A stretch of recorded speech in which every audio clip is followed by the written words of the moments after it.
இது போன்ற செயற்குழு கூட்டங்கள் நமக்குள் இருக்கிற குறைகளை, நிறைகளை, வருத்தங்களை, மனமாச்சரியங்களை எல்லாம் பேசி தீர்த்து கொள்வதற்கு தான் செயற்குழு கூட்டம். உண்மையிலே ரொம்ப மகிழ்ச்சியாக சந்திரசேகர் அவர் கேட்டதெல்லாம் நியாயமானதாக இருந்தாலும் கூட அவரும் இதில் தானாக போய் இன்வால்வ் ஆகணும். என்னங்க செயற்குழு கூட்டம் தகவல் வந்திருக்கு, என்ன ஏற்பாடு செய்திருக்கிறீங்க, நோட்டீஸ் போட்டிங்களா, எல்லாருக்கும் தகவல் சொல்லிட்டீங்களா அப்படின்னு சொல்லிட்டு ஒன்றிய செயலாளரிடம் நீங்கள் வந்து போய் இணைஞ்சிக்கணும்.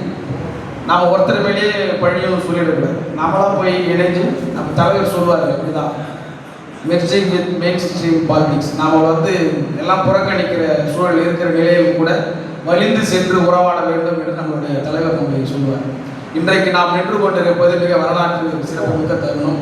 ஒரு மிக முக்கிய காலகட்டத்தில் இருக்கிறோம். தேர்தல் எதிர்நோக்கி இருக்கிறது. அனைத்து கட்சிகளும் PLA 2 படிவங்களை தேர்தல் ஆணையத்தில் ஒப்படைத்து